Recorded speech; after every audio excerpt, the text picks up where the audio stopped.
Scale Up Nation, I get people asking me all the time, how do I read so much as busy as I am? And the secret is, a lot of my reading people do for me. That's right, I use Audible.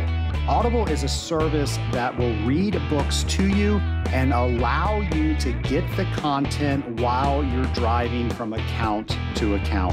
I've been using Audible for years, and you can try it for free, one book in 1 month for free on me through our affiliate link, scalinguph2o.com/audible.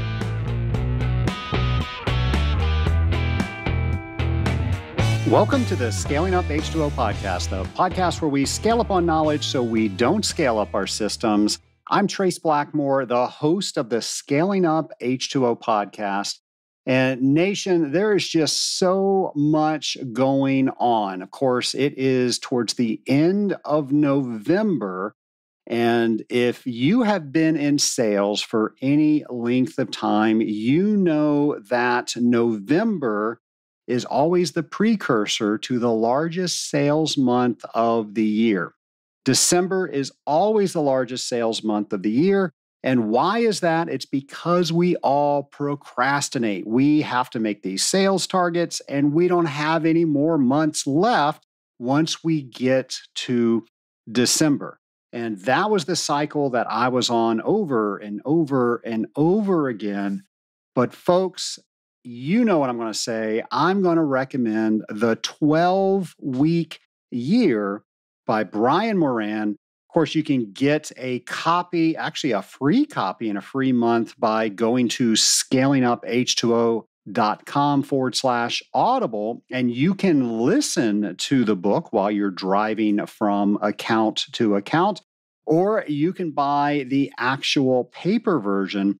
And in that book, Brian teaches us how to look at a 90-day period, a quarter, as we do a year. And essentially, we now get 4 Decembers in each and every year. And I know that sounds simple. He's got a very simplistic process for us to follow. But more than that, it's just not about planning. It's also about execution. And if I don't get the outcome that I was looking for this week, he teaches us how to adjust next week so we can still arrive on target. I cannot recommend that book enough. We'll have a link for it in our show notes page. But if you want to go to scalinguph2o.com/audible and listen to it on Audible, like I said, we can give you a free book and a free month to try it out. Now, something a lot of people have been trying out is going to our events page, and they just can't believe all the resources that we have for everything that's going on in the industrial water community. Now, you might live over here with me in the southern United States. You might be in the Northwest United States. You might be in a different country altogether. Around the world, we have got conferences all over. So you never know what I'm going to talk about on the podcast, but let me assure you, it's always a fraction of what we know about. It's only a short podcast each and every week, so I can't tell you everything, but I can direct you to where everything we know about is. And that is scalinguph2o.com/events, or you can just go to scalinguph2o.com, navigate over to our events tab, and you will see everything we know going on in the water industry. Now, I've said everything we know a couple of times because we learn about these things from our research, but we also miss things because we didn't research everything. So if you know about something that's not on there, let us know what that is. We'll get it on there. That way we can share it with the Scaling Up Nation. And that way you can learn something new. Who knows? It might be something in your backyard you don't even have to travel to. And now, not only did you learn something new, you've networked and learned some new people that you can learn it with. Nation, everybody wins when we are getting out there and going to these conferences. Now, the Department of Energy in Abu Dhabi is having their World Congress event 2024, December 8th through 12th. And we will, of course, have all of that information if you want to learn more about that on our events page. The Wastewater Administrators Conference is scheduled January 23rd through 24th in Frankenmuth, Michigan. And we, of course, will have all of that information on our show notes as well. I heard that this is a pretty good conference if you are working with wastewater. The Membrane Technology Conference is taking place in Long Beach, California, February 24 through 27. And folks, we've done several shows on membrane technologies. So if you enjoyed those shows, I think this is the place for you. All about the latest developments in membrane technology and all about enhancing water reliability and quality. We'll have all of that for you on scalinguph2o.com/events. And then one of my favorite things that I attend each and every year, actually I attend them twice a year, is the Association of Water Technology's 2025 Technical Training Seminars. Now we do 2 of these each and every year. So the first session is going to be in San Diego, California, and that's going to be February 25th through February 28th.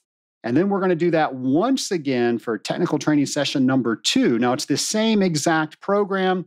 Some of the courses are swapped out, so we'll have wastewater at one, and then we will do the ASSE 12,080 training at the other one. So the second session will take place in Frisco, Texas. That's going to be March 26th through March 29th. I will be there. I am one of the trainers.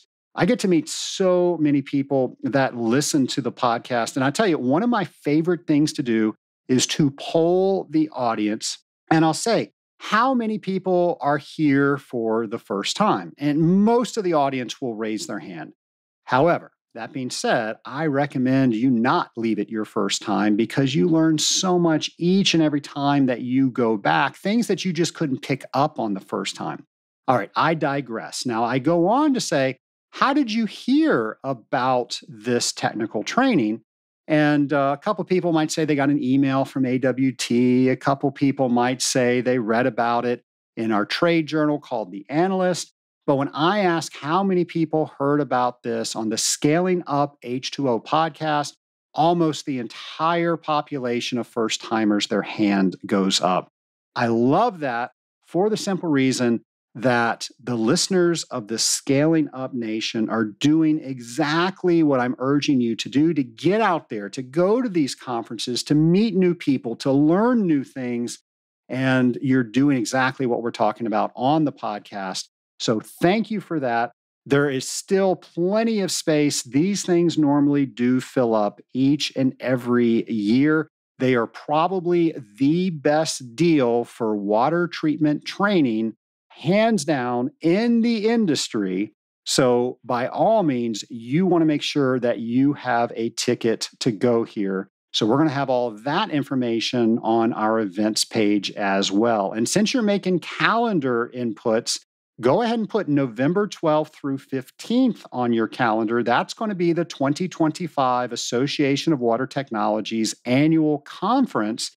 And that is taking place at the Broadmoor in Colorado Springs, Colorado. Now, folks, if you have never been to the Broadmoor, it is the quintessential customer service experience. They take it to an entirely new level. I recommend you go there just to experience that, just to see how they greet people. From when you enter the parking lot, you know you are at the Broadmoor, and they welcome you back. They know if you've been here before. They call you by name. They actually hand that off as they hand you to somebody else as they are getting your bags out of the car and all of that different stuff. It is amazing the attention to detail they put around customer service. I use it as a learning experience. How do we bring that experience back to our team? and share that with our customers. So I urge you to do the exact same thing, and you'll see me there, and I hope to see you there. Now, that's just a few of the events. All the events, as I mentioned before, are going to be on scalinguph2o.com/events. Well, Nation, speaking of AWT, I met our next guest probably 20 plus years ago at my very first conference. And we've been friends ever since, and I can't wait to introduce him to you. Here's our interview. My lab partner today is Bob Cunningham of International Water Consultants and Arthur Friedman and Associates. Bob, welcome to the Scaling Up podcast. Thank you, Trace. Appreciate that. So you and I have known each other, I would say, since the first time I stepped foot in AWT, and that was probably back in the late 90s. That's about right. Yep. So I know you very well, but I would love for the Scaling Up Nation to know who we're interviewing today. Do you mind telling the Scaling Up Nation a bit about your career in water treatment? My journey in water treatment is kind of typical.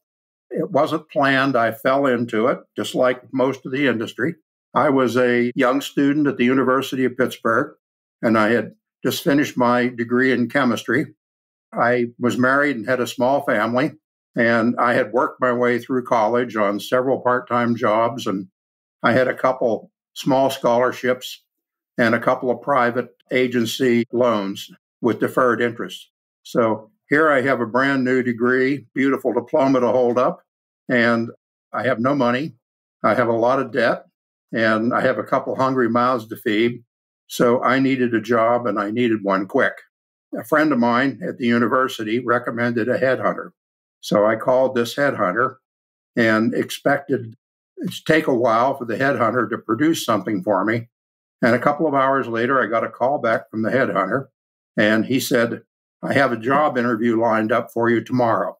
So he sent me to Calgon Corporation. Of course, I was in Pittsburgh. Calgon's world headquarters was in Pittsburgh. So I went out to Calgon to interview for a job as a research assistant for the head corrosion research gentleman at Calgon, a fellow by the name of George Hatch, Dr. George Hatch. And everybody at Calgon knew him as Doc. And Doc quickly became a close friend and one of my closest mentors for the rest of my career. So I interviewed with Doc, and he said, okay, he says, I'll offer you the job. But he said, I've been in your position before, so I want to tell you about another job in our firm.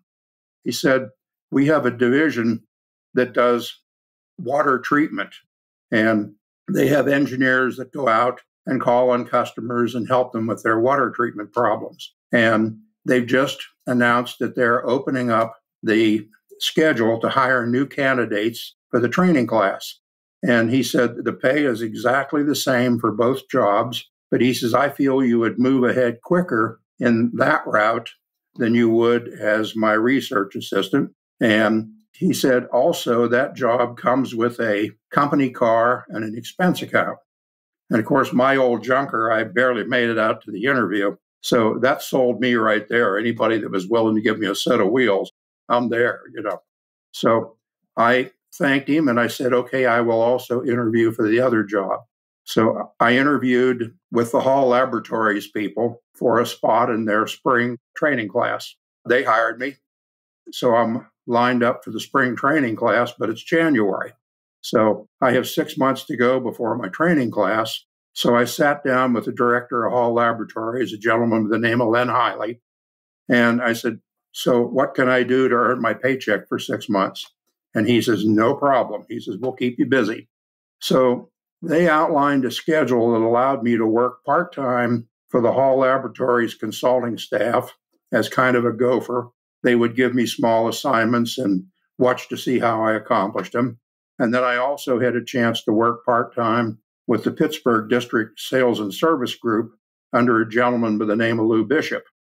I got a chance to go out quite frequently with the Hall Lab staff to call on clients, which was what I was supposed to be going to do for the rest of my career.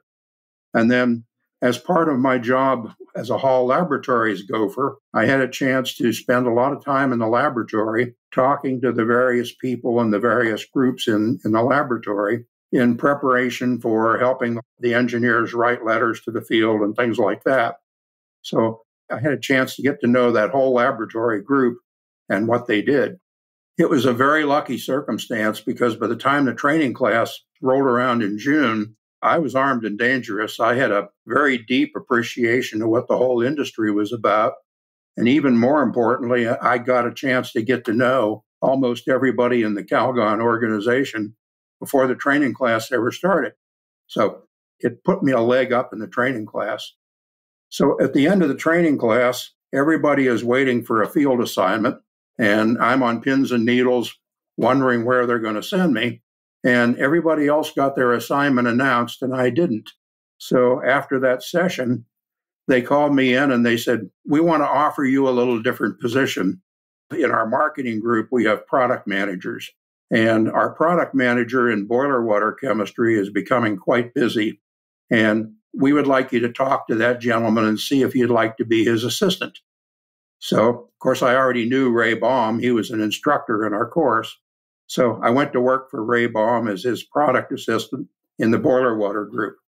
And I spent about 6 months with Ray, had a chance to help introduce chelants as a concept for boiler water treatment and different types of neutralizing amines.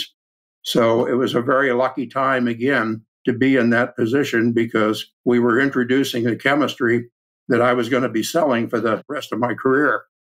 Then after 6 months, we had a meeting and they said, okay, we would like to have you try something different. The cooling water group is also ready to hire assistants. And we would like you to talk to Jerry Schweitzer, the cooling water product manager. So I switched gears and I left Ray and went to work for Jerry. At that point, what that meant was that all I had to do was pick the stuff off my desk, walk around the partition into the next office over, and now I'm in cooling water. So I spent 6 years in the cooling water department as assistant product manager and product manager and learned the cooling water business from the top down. And I had a chance to help introduce non-chromate inhibitors to the marketplace. We had just developed a series of phosphonate and zinc inhibitors that we were quite proud of. And I was a guy that took them out to the field and supervised the field trials and introduced them to the field staff. So that was my career. I spent 6 months there. Calgon was acquired by Merck Pharmaceutical, the big drug company. And they were looking for other acquisitions. They wanted to diversify, out of pharmaceuticals. So in a meeting, they were asking people to blue sky suggestions for companies to buy. And somebody spoke up and said, why don't you look at Baltimore Air Coil? They're an up-and-coming cooling tower company. Lo and behold, Merck bought Baltimore Air Coil. So the next thing I know, I had a chance to transfer down to Baltimore and work with Baltimore Air Coil. They didn't have any chemical talent on their staff. They were all mechanical engineers. So I went down there to add some chemical depth to their organization. And also, one of Merck's executives had made a decision from on far that Calgon was doing a good job in the industrial marketplace, but they weren't doing anything in the middle market. BAC and their group was living in the air conditioning market and comfort cooling. So they were doing a great job of penetrating that marketplace. So this executive said, let's let those BAC reps sell water treatment chemistry into the middle market. Well, that was my job, was to take water chemistry to BAC.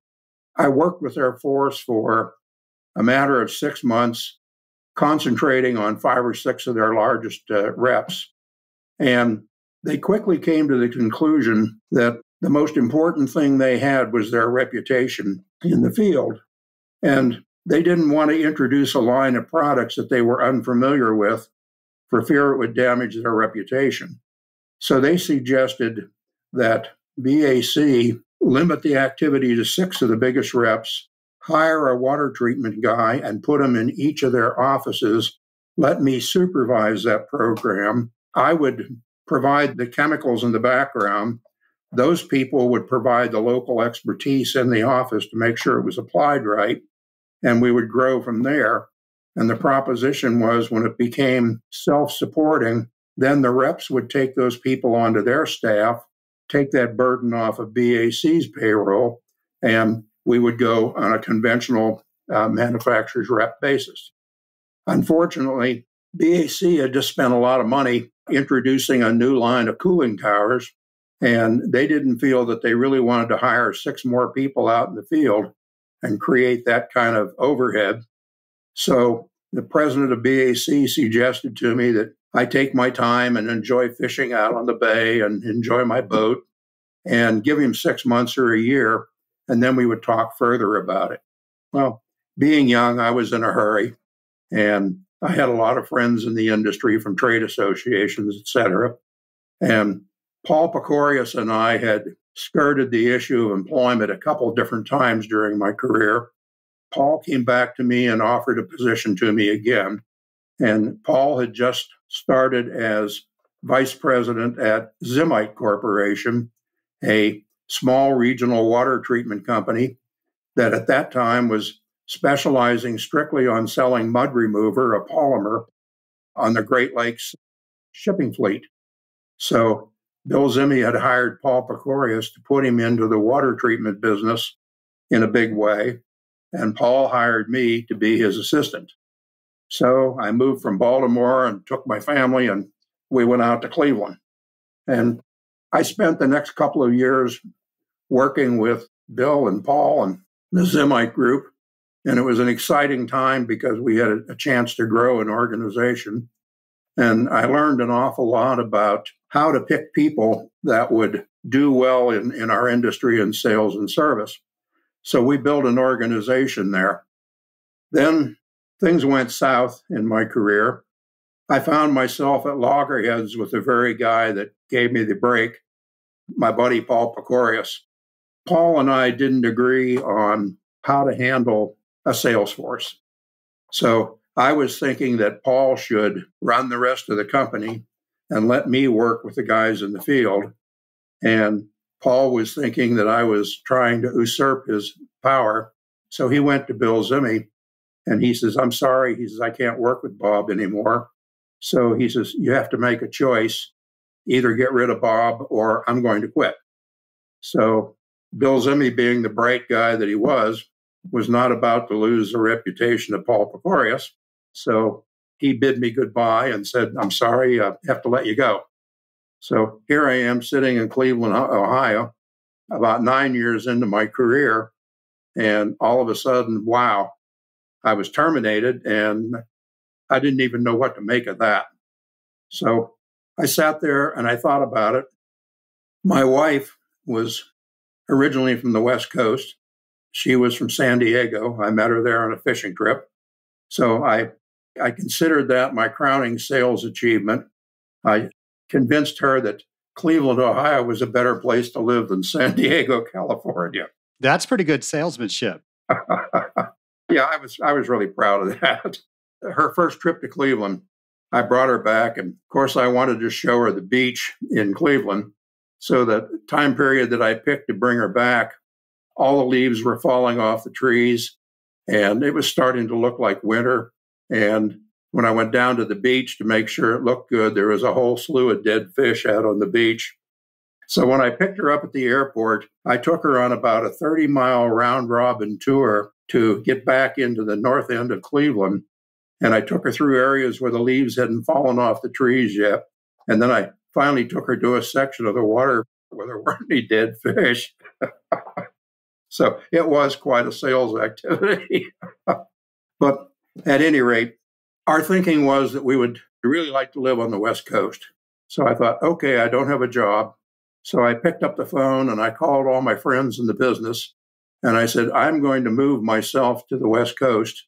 And if anybody would like to consider employing me, I'm available to the highest bidder. So I jumped in the car and started driving.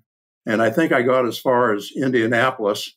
And I got a call from Olin, John Opalka. And John said, "Gee, Bob, where are you?" And I said, "I'm on my way to you right now." And he says, "Good." He said, "We want to offer you a job." So he offered me a job on the West Coast. And I continued on to his headquarters, went through a little 2-week orientation program, and then we were off to California. And once out in California, I spent 6 months with Olin, and I rapidly determined that they really weren't ready for prime time at that point. They weren't ready for the big marketplace, refinery petrochemical marketplace. So I said to myself, I've made a mistake. I jumped too fast, joined the wrong company. So one more time in conversations with friends, I happened to talk to Larry Probst at Betts. Larry says, how's your job going? And I said, well, Larry, when am I going to get an offer from a real company? And he said, are you serious? And I says, I'm serious as a heart attack. So he says, somebody will be in touch with you. So I sit there for several days. My phone rings, and I got a call from a vice president from Betts. The gentleman said, I'm going to be on the West Coast in a couple of days, and I'd like to sit down and talk to you and interview you for a possible position. So I ended up joining Betts Entech. So now for the first time in my career, I'm working on the middle market, the air conditioning industry. Everything had been refinery, petrochemical, steel before that. And so now I have an opportunity to learn that middle market. And Betts Entech was a wonderful place to learn that market, because the people who were running Betts Entech at that point were all long-term career people. The president of the company was Dick Nagel. He was well known at the time. Pat Prater was one of his vice presidents, and Pat happened to be the guy that was in charge of the West Coast. So I was working for Pat Prater. And they put me in a district of 6 people, and they said, just stick to yourself, don't fraternize too much and keep your big mouth shut and watch. And they said, just do whatever you're told to do by the district manager, and we'll be back at you. So I'm there for about a week, and the district manager said, hey, let's go grab a bite of lunch. And I said, okay. So he said, this may come as a shock to you, but he says, I know exactly who you are, and I know why you were hired, even though you don't know why you were hired. And he says, our whole district is resigning. We're leaving Betts, and we're going to be doing other things. And he says, you think that you're going to be in a catbird position, you're going to end up as a district manager. He says, I already know who my replacement is. They've already offered my job to another guy back east. And he says, I want to warn you, you're not going to like him very well. So he's a little difficult to deal with. So I ended up working for another gentleman that was moved in from a district back east. And true to form, they were absolutely right. This guy was a real showman and a real magician. So he sat me down and he says, okay, he says, we have a district that's worth a little over $1 million. And he says, the accounts are all over the Los Angeles basin. So he says, I'm going to divide those accounts up. I'm going to take half, you're going to take half, and we're going to concentrate on solidifying the businesses there, because the other guys are going to try to take them from us. And he says, once we've solidified those accounts, then we'll go on from there. So I go into all of the accounts, a lot of aerospace business, really not middle market, big stuff. So I go into these accounts, and whoever was the decision maker in the account, I went in and I says, I'm the new guy on the block, and I know the people that serviced you before, and they were really super good water treaters, and I know that you probably have a lot of respect for them. And what I would ask you is, I think I'm a pretty good water treater too, and what I would like is a chance to prove it to you. So if you would just please give me 6 months before you make any decisions to switch, I would appreciate it. And then I went in there and I serviced the daylights out of those accounts. So I managed to save and expand every one of my accounts.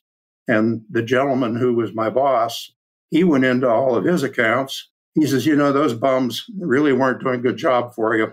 And I really am a good guy. I know what I'm doing. So I'm going to really fix you up here. So He managed to lose all of his accounts. He lost about half the district, and I kept my half the district. So all of a sudden, I'm on vacation. I'm coming back from vacation, and I pick up the phone and call the office to see what's going on.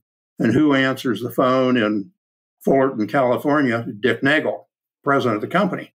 So I said, gee, Dick, what are you doing there? And he said, Bob, he says, we have a problem.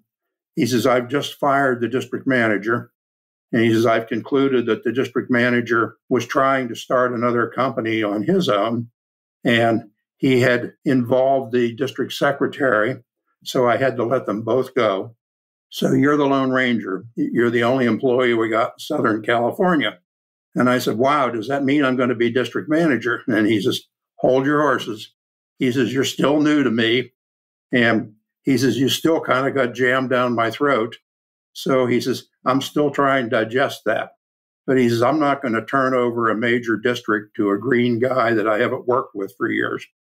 So he says, what I'm going to do is I'm going to split the district. You live in the South, so I'm going to give you everything south of downtown LA. And he says, I'm bringing in a new guy from the East, and I'm going to put him north of LA and give him the North District. So I'm going to split the district. So I said, you're the boss. Whatever you want to do, that's what we're going to do. So he said, I want you to close this district office down, go down close to where you live, find a new district office, set up a new office, let me know when you're finished. So now all of a sudden I've got a territory and a district down there. So things went on from there. We had a pretty successful run of that district. I'm wondering what my next step is going to be.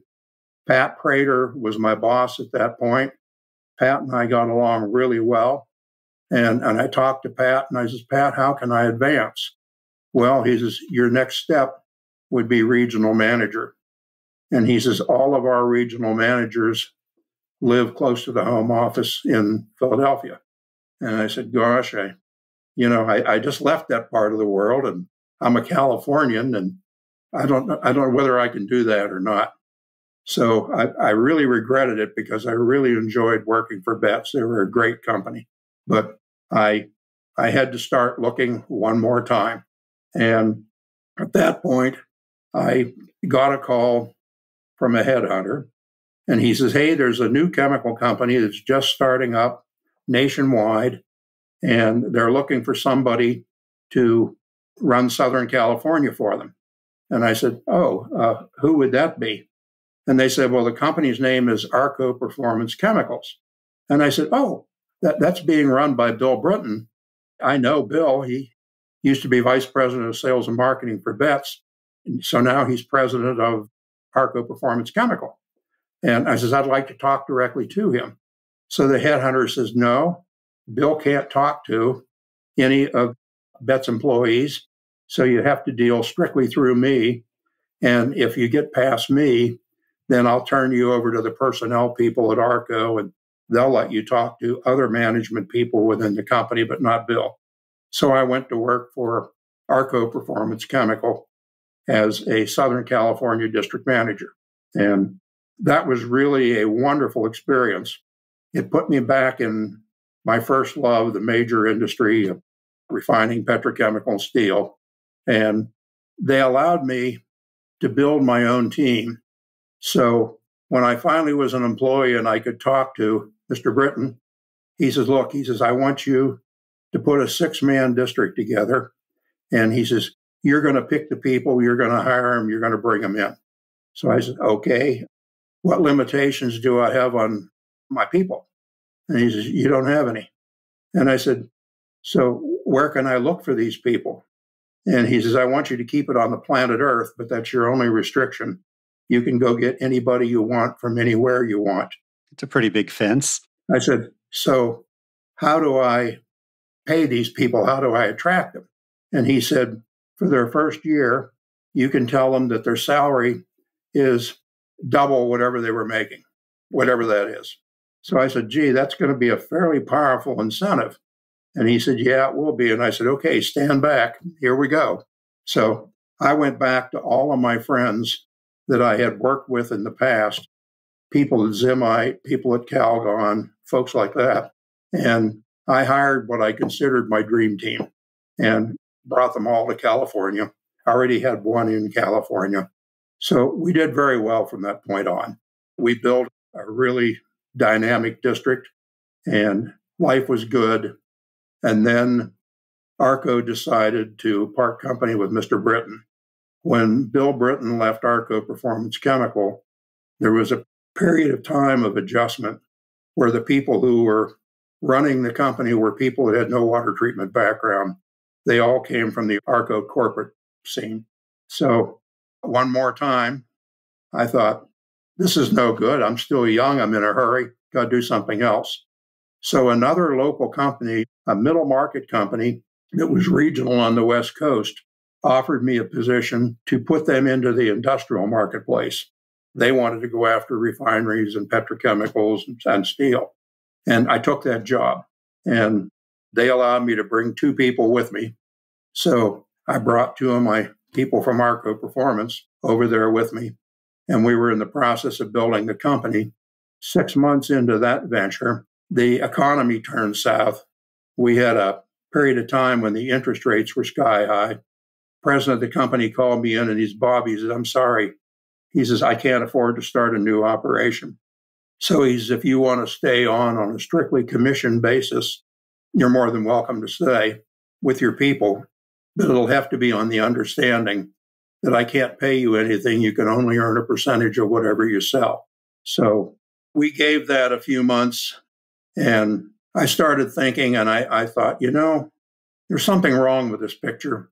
I've spent now 13 or 14 years working for big companies, and I'm not sure what the big company is bringing to the party, except a lot of confusion and a lot of politics and maneuvering. So I said, I'm going to start my own water treatment company. So I started Chemisys Incorporated, and I successfully ran Chemisys on the West Coast for the last 35 years and just shut Chemisys down the beginning of this year. So I've always had Chemisys. 10 years ago, Arthur Friedman came to me, and Art said, gee, Bob, my consulting business is growing, and I'm getting a lot of West Coast people. Would you have any spare time to do a little consulting for me on the side? And I said, gee, I'd love to do that, but I'm afraid that I wouldn't be good for your business because a lot of your middle market AWT clients would be competitors of mine out here. They know that I have Chemisys, and I don't think they'd be very happy to see me showing up as a consultant for you. So it took 18 months and we kept talking. And Art finally said to me, he says, Bob, he says, I'd like you to do an analysis. He says, do you know how much of your profit is coming from your domestic business and how much is coming from your international business? And I said, no, I've never really thought about that. It's all just business. And I, at that point in time, I had a lot of business in the South Pacific. So I did that analysis, and lo and behold, I was trading dollars in the U.S. The prices had deteriorated for a period of time to the point where we were just trading dollars. We weren't really making any money. And my overseas business was doing very well. So he said, I suggest that you just shut down your domestic activity, keep your international business, and work with me part-time as a consultant. So I said, okay, we'll do that. So I ended up working for Arthur Friedman. That's what put me into the consulting business. And when Art's son Peter took over the company, Peter said, he said, I would prefer to have my consultants not be considered employees, but he says, I would prefer to have you working as an independent contractor for me and have your own company. Well, of course, I already had my own company, so that fit the bill just fine. I said, I have no problem with that. So at that point in time, I'm consulting for Arthur Friedman. I'm still handling my chemical business in the South Pacific. And over time, the consulting business has grown very rapidly. The chemical business has stayed stationary. So I decided this year that I would concentrate 100% on consulting, and I shut down my chemical business. So that's my accidental story in the water treatment business. Bob, I've got to tell you, my favorite question to ask my guests is how did they get involved in this business? But I have to tell you, I have never done an entire podcast from one question. So you definitely win that award. And oh my goodness, am I so glad I asked because, you painted a picture with that. And we have so many people that are just getting into this industry. And you just laid out your entire lifetime of what it was like in water.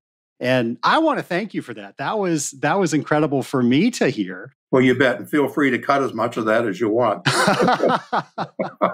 So, there's so many things that you said that I want to unpack. So I think this is going to be an 11-part episode so we can get everything in. There you go.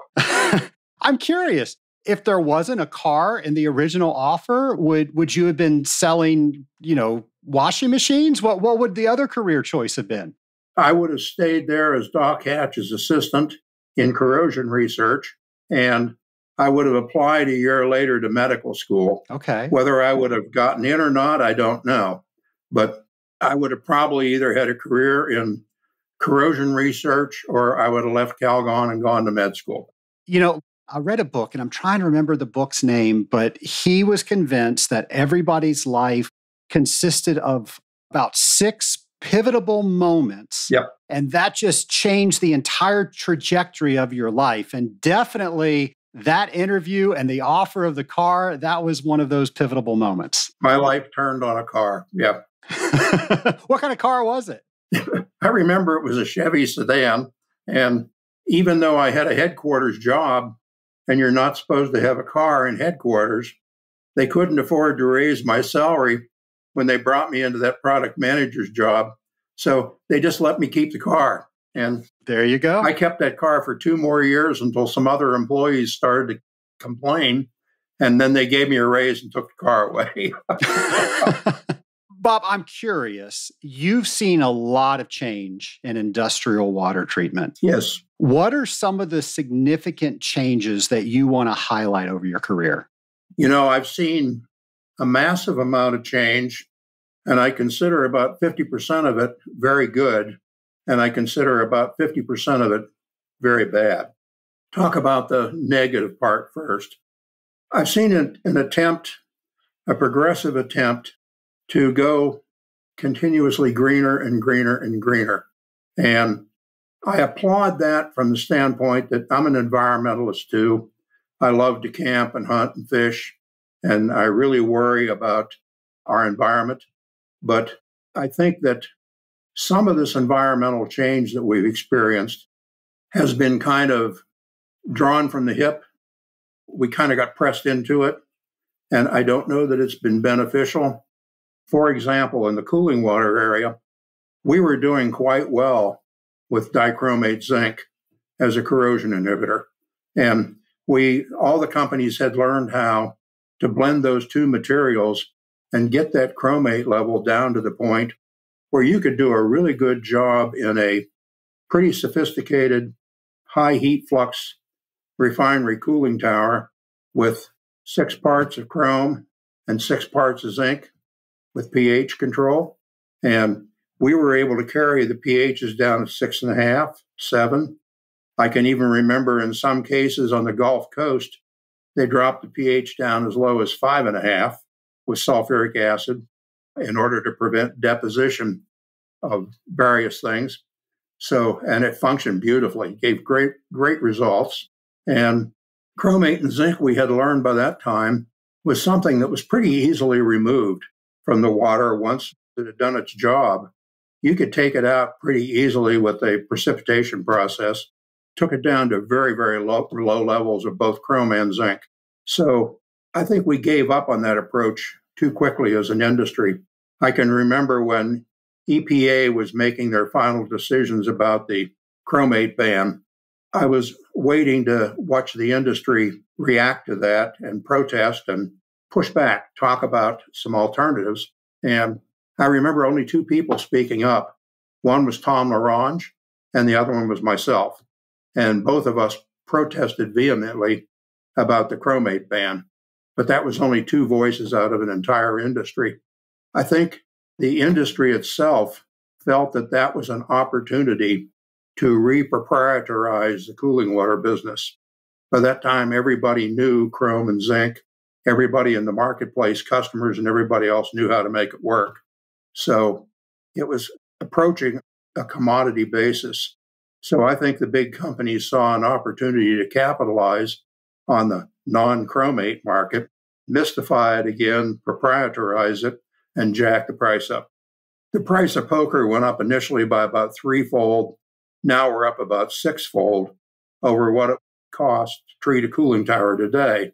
And all of this has been done in the name of the preservation of the environment. And so what have we replaced chrome and zinc with? Organophosphonate. Organophosphonate, if you think about it, if you watch the news today and you hear all about Roundup and the problems that Roundup has, you would be surprised how close the molecule is between Roundup and aminomethylene phosphonate. It's so close that if I'm out in the field and I need to standardize something and I forgot to bring my AMP standard with me, I can go to the hardware store, buy a jug of Roundup, dilute it down to the right level, and it's a 1-to-1 replacement for AMP. I didn't know that. So what have we really done for ourselves in this process? Was that a good move or was that not a good move? I think we should have continued to use chrome and zinc in the high heat flux systems, the important industrial systems. The industrial plants all have waste treatment plants.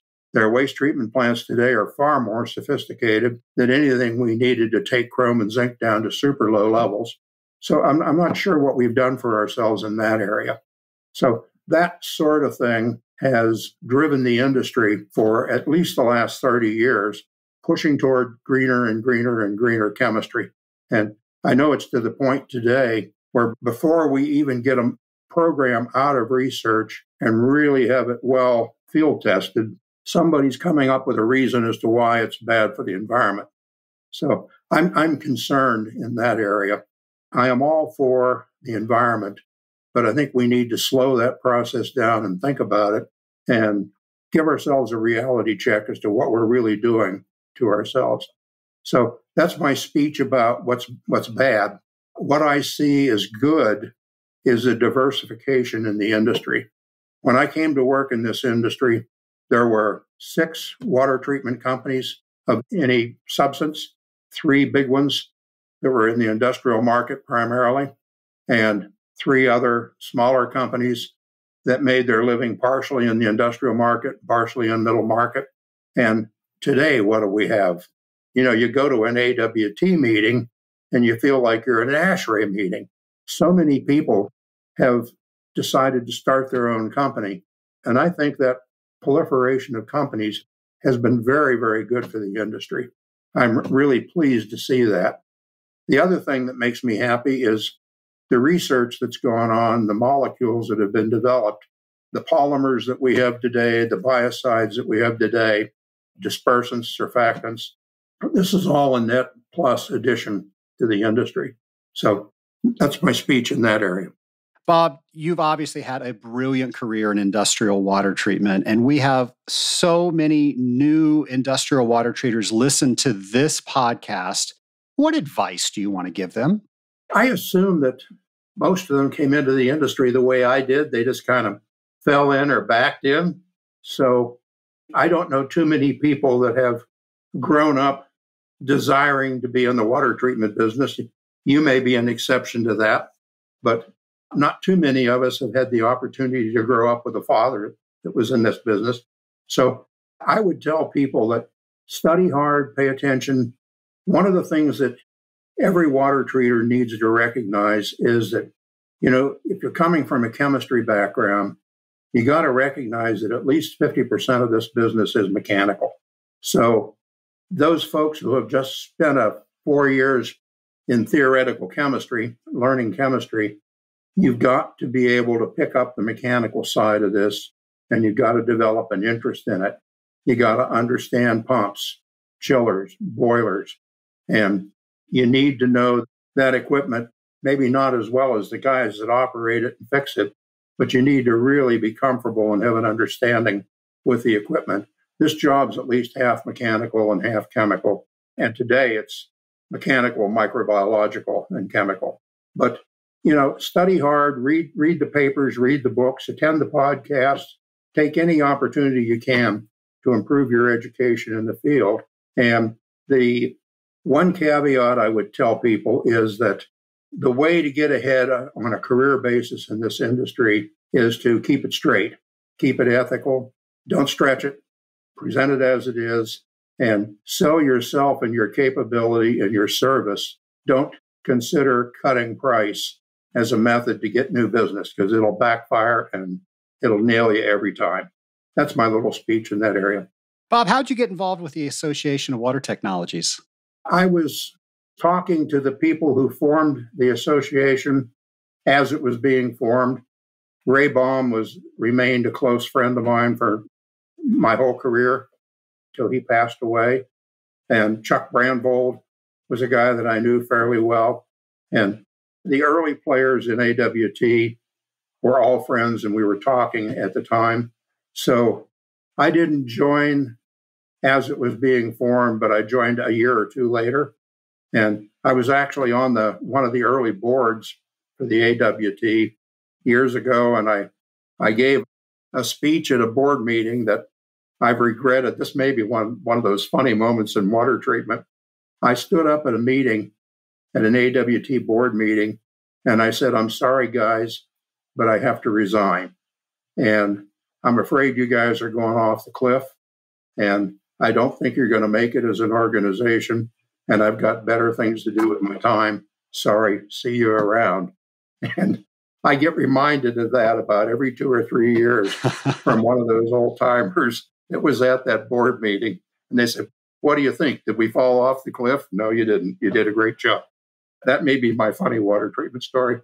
I have heard so many versions of when Chuck Brandvold made his rounds on the phone and said why we needed to come together as an association. I've never gotten the same story twice. What's your version of that phone call? The thing that I remember about that, the real key issue, was we were having a problem with insurance at that point in time, either a cost or an availability or both, and problem. And Chuck said, "Here is a way to solve that problem. We can join together and get a group rate on insurance." And to me, that's the pitch that I remember as being the most significant thing. And the thing that I joined for initially, and what I was pushing for, was we had an opportunity through AWT to compete with the big companies on a little more even playing field. They pushed for the strategic alliance concept, where the big companies would go to the purchasing agents in these major companies, and they would say, "Well, gosh, you have plants all over the world. You only want to deal with a water treatment company that has service people all over the world, where you have plants." And that was a very compelling pitch, I know, in the refining industry. That hurt an awful lot of us. And my feeling was that we as AWT could do the same thing if we got a group of people who were running companies all over the place, and we agreed to look alike and offer a common product line with common product names. I felt that we had a sales advantage that the other companies didn't have. And that is all of this experience within the AWT organization. We took their key people and formed AWT. Those people all left the majors, and we really hurt them when we took that expertise out of those major companies. And I felt that we could make a real powerful sales presentation out of that to compete with the big companies on the strategic alliance concept. And I just couldn't sell it to the group that was there at the time. That's why I backed out. But those two things I think, were the reason why most of us joined: insurance and the opportunity to work together and pick each other's brains, Bob, we've been talking about your career this entire show. Many of us are always looking for resources so we can reference when we see that thing we've never seen before. What are your favorite references to reach for when you're trying to figure out what's going on with this system? Gosh, I guess the first thing is experience. Have I seen it before, or have I seen something close to it? And The second thing would be, is it in the literature? Is there a paper that I can go to read about this particular situation? The fallback is, if I can't come up with it on my own, that's the beauty of AWT. I can throw that out there and see if somebody else has seen it or heard from it. And I enjoy that aspect of AWT so much. I don't often comment in the online conversations, but I watch it all the time and I see who is commenting. And we've got a tremendous amount of background in this organization. I was watching just this last week, I saw Brett Shettle pop in and solve a problem for someone. And I just see that happen all the time. It's a wonderful thing about AWT. Bob, this has been fascinating. This is one of the reasons that I started this podcast, just to meet all the people that have shaped our industry. And you're definitely one of those people. I want to thank you for sharing your entire career with us. Not your entire career, but you gave us a pretty good look at what happened. But I'm not quite done with questions yet. We're going to advance to the lightning round if you're up for it. You bet. Go for it. All right, my first question, if you could go back in time and talk to your former self on your very first day as a water treater, what advice would you give yourself? One of my favorite soapbox opinions I'll share again, and that is we have way too much worry about price in this industry. And I would tell anybody new coming into the industry that they need to do the correct technical job for the customer. If they need 120 ppm of something, don't be afraid to tell them they need 120 ppm. Don't tell them 60 is going to do the job when you know it's not, because it's not going to help the customer, and long term, it's not going to help you. You may get that account on that kind of tactic, but if you do, you'll be sorry that you got that account that way. It's going to bite you for the rest of the time you have it. And the other thing would be, watch the successful people in the industry. Keep an eye on those folks that seem to be central to the industry. See what it is that they do and what it is that's special about them, and try to incorporate that in your own career as you grow. I guess I'm a natural mimic, but my whole way through, I've watched people and I've tried to incorporate what's good about them in my career and tried to reject what I think is not good. And it's served me very well. And then, of course, the other one is you got to know every aspect of this business. So study. It's a question. I love to read, and I've read extensively at various times of my life. But I have to confess, even right now, after 60 years in this business, 95% of my reading is still technical papers in this industry or something closely related to it, the processes that our clients use. You know, the refining industry, you could drive yourself nuts reading about the processes in the refining industry. But those are all things that allow you to become a better water treater. If you understand that process, you're going to know where the heat flux problems are, where the microbiological problems are. It's going to make you a better water treater. What are some of your go-to places to get some of those technical papers? The repositories of all the trade associations. AMPP has an extensive library. CTI has a surprisingly good technical library. Admittedly, it's mostly on cooling, but ASME, very good background in that area. And then I'm a pack rat, and you wouldn't believe my library.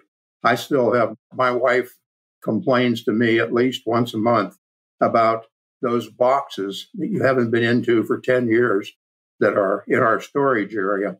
And I still have all of my original handwritten notes from the Calgon training program. How about that? It's 2 massive 3-foot long storage containers of handwritten notes from that training class. I can refer back to, and I do refer back to, some of that old stuff that I've saved, papers that I've just picked up as I've gone along. Those are some of my favorite resources. I've been the beneficiary of water treaters that are no longer with us. And it is just amazing the wealth of knowledge that's just been written down. It's never been published. So that's fascinating to me. Yep. Obviously, this podcast is going to get heard by a producer in Hollywood, and they're going to want to make a movie about your life. Oh, God. Who do you want playing Bob Cunningham? The actor that I have always identified with, that I feel really comfortable about, I think he does a really good job, is Henry Fonda. He's kind of every man. He's the people's person. That would be the guy I would pick. All right, great choice. My last question, if you had the ability to speak with anybody throughout history, who would it be with and why? There's so many. Probably Charles Darwin. Darwin was an amazing thinker. And if you look at his background, he's considered an expert in at least 4 fields, and he's written extensively in at least 4 fields. He gave us the theory of evolution, and he blew away a lot of the myths about racial differences with his theories. Very powerful stuff. So I think he would be my person I would most like to talk to. Well, Bob, I sure appreciate you stopping by and speaking with us on the Scaling Up H2O podcast. Thank you for sharing so many facets about your water treatment career and inspiring so many in the Scaling Up Nation. Thank you, Trace. Maybe the next time I can do some work for you and actually talk about water treatment.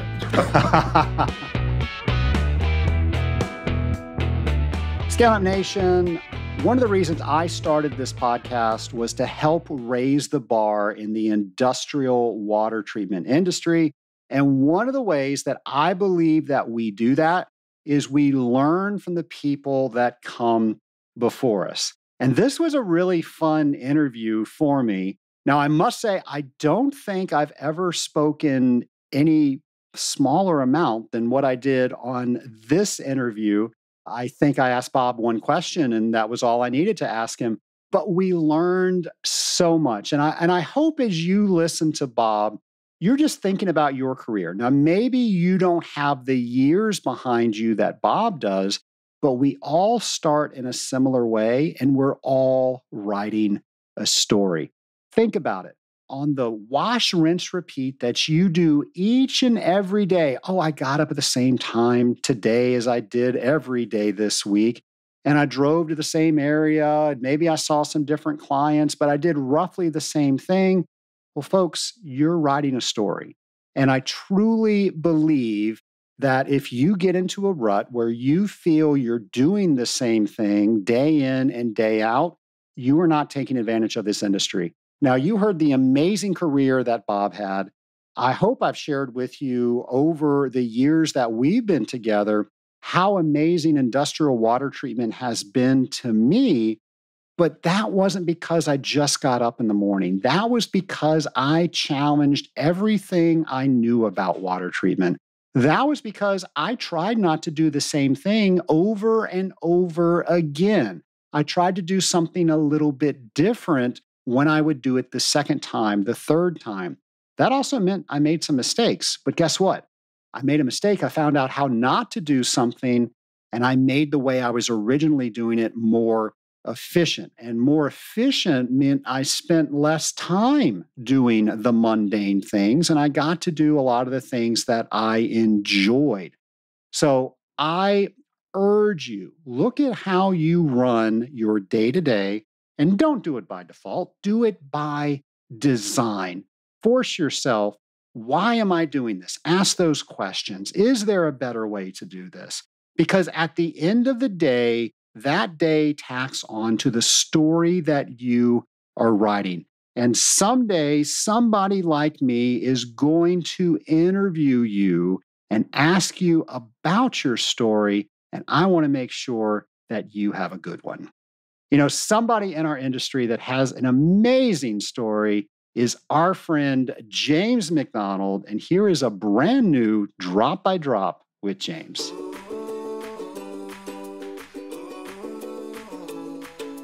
Welcome to Drop by Drop with James, the podcast segment where we wonder, explore, think about, imagine, and learn industrial water treatment. You guessed it, drop by drop. Together. In today's episode, I want you to picture yourself looking at the water level in the basin of a cooling tower.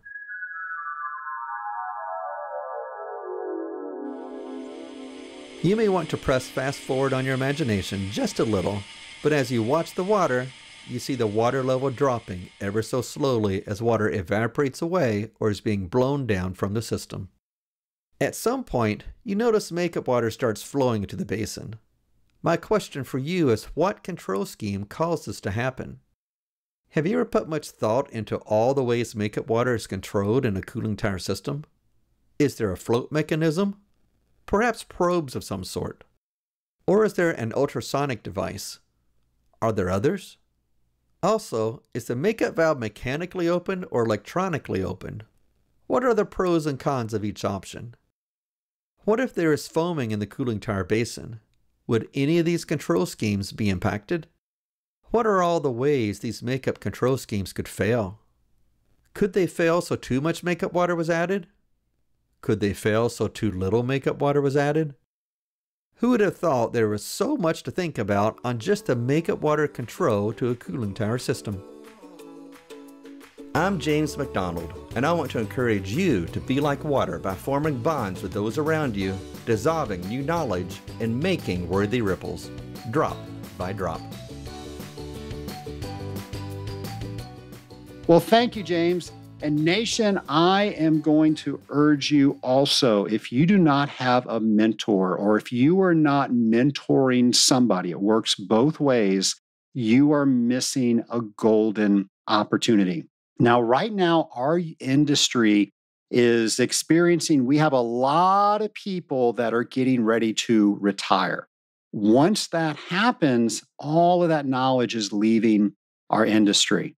Trust me. People in this industry love sharing what they know to people who want to know it. Now, if that's you, and I sure hope it is, and the fact that you're listening to this podcast, I am sure that it is, get to know those people and become somebody that they can mentor, somebody that they can tell their stories to, somebody that you can learn from their mistakes so you don't have to repeat them. Nation, I think that's the right way to do industrial water treatment. And of course, the second thing, I think the best way to do industrial water treatment is every single Friday, you listen to an episode of Scaling Up H2O. And I think I told you a couple of weeks ago when we were at the AWT, I had somebody come up to me. They had no idea who I was, but they saw people doing selfies with me. And they said, well, just peer pressure. I want to get a selfie with you. Who are you? I gave them a Scaling Up button. By the way, I handed out 21 pounds of Scaling Up buttons this year. So hopefully you got yours. And I told them that, hey, this is all about a podcast that we have for the industrial water treatment industry. And they were amazed that there were almost 400 episodes out there waiting for them to devour. Well, fast forward that to present day. They have sent me a message on social media thanking me for introducing them to the podcast. They love the Scaling Up H2O podcast. And I want to say they have binged listened to over 300 episodes in just a couple of weeks. That's got to be some sort of record. So I hope you're getting something out of it. I love bringing it to you. And as I mentioned, I'll have a brand new episode for you next Friday. So in the meantime, figure out who you're going to mentor and who's going to mentor you. Have a great week, folks.